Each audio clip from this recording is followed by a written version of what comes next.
सुबह 10 बजे की पहली बड़ी खबर। पश्चिम बंगाल और तमिलनाडु में आज शाम 6 बजे प्रचार का शोर थम जाएगा।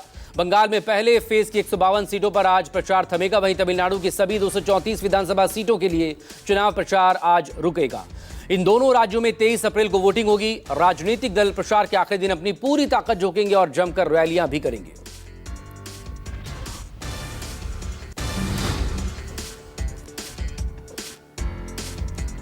पश्चिम बंगाल में पहले फेज के चुनाव प्रचार का आज आखिरी दिन। अमित शाह दार्जिलिंग के कुर्सियांग में रैली करेंगे। साथ ही कुल्टी, सिलबोनी, चांदीपुर में भी जनसभाएं करेंगे। दिल्ली की मुख्यमंत्री रेखा गुप्ता आसनसोल में रोड शो करेंगी। वहीं मुख्यमंत्री ममता बनर्जी आज 4 जनसभाएं करने वाली हैं। प्रचार के आखिरी दिन सभी दलों ने ताकत झोंकी। बंगाल में पहले फेज के लिए 23 अप्रैल को वोटिंग होगी।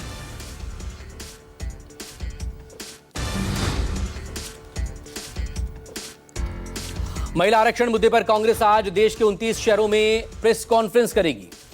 कांग्रेस ने मोदी सरकार पर महिला आरक्षण बिल को जानबूझकर लटकाने के आरोप लगाए। पार्टी ने कहा है कि बिल में परिसीमन जैसी शर्तें जोड़कर इसे जटिल बनाया गया। कांग्रेस की मांग है 543 लोकसभा सीटों पर फौरन 1/3 महिला आरक्षण लागू किया जाए।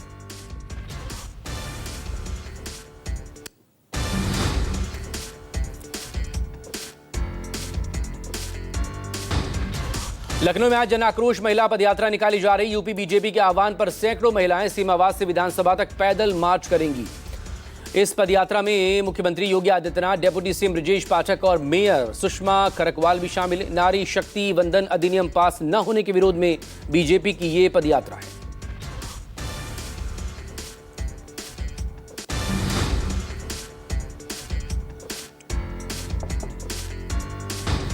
दिल्ली के विज्ञान भवन में आयोजित 18वें सिविल सेवा दिवस समारोह को प्रधानमंत्री नरेंद्र मोदी संबोधित करेंगे।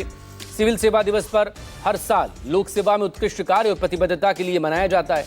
इस मौके पर अधिकारियों को उनके बेहतरीन प्रदर्शन के लिए सम्मानित भी किया जाता है। कार्यक्रम में देश भर के कई वरिष्ठ अधिकारी शामिल हो रहे हैं।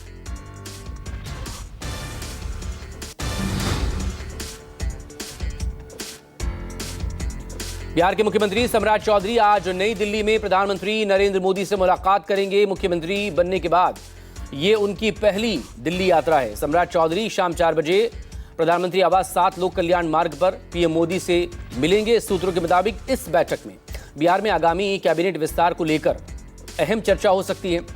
दिल्ली प्रवास के दौरान सम्राट की केंद्रीय गृह मंत्री अमित शाह से भी मुलाकात हो सकती है।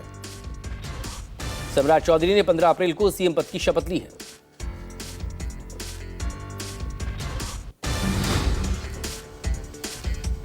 इस्लामाबाद में होने वाली अमेरिका ईरान शांति वार्ता के विफल होने की आशंकाएं बढ़ गई हैं। ईरान के विदेश मंत्रालय ने साफ कर दिया है, ईरान इस्लामाबाद में वार्ता के दूसरे दौर में शामिल नहीं होगा। ईरान ने अमेरिका पर अत्यधिक मांगों और आत्मसमर्पण का दबाव बनाने के आरोप लगाए। अमेरिकी उपराष्ट्रपति जेडी वैंस भी इस्लामाबाद नहीं पहुंचे हैं। वहीं अमेरिकी राष्ट्रपति डोनाल्ड ट्रंप ने ईरान को धमकी दी और कहा यह अंतिम बातचीत है। अगर डील नहीं हुई तो अमेरिका ईरान के बिजली संयंत्रों और पुलों को पूरी तरह से तबाह कर देगा।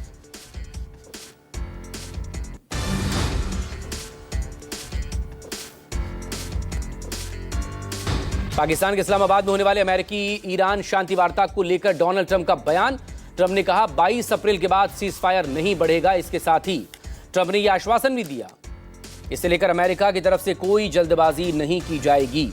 दोनों देशों के बीच डील होगी, लेकिन अमेरिका की शर्तों पर होगी। उन्होंने ईरान से 10 सूत्री शर्तों को स्वीकार करने की मांग की है।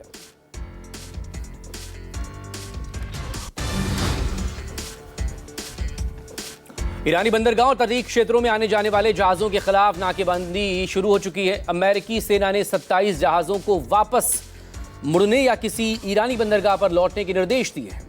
जब से ईरानी बंदरगाहों और तटीय इलाकों में आने जाने वाले जहाज़ों पर यह ब्लॉकेज शुरू हुआ है, तब से अमेरिकी फोर्सेस ने 27 जहाज़ों को वापस लौटने या ईरानी बंदरगाह पर जाने के लिए मजबूर किया। यह जानकारी यूएस सेंट्रल कमांड ने दी है।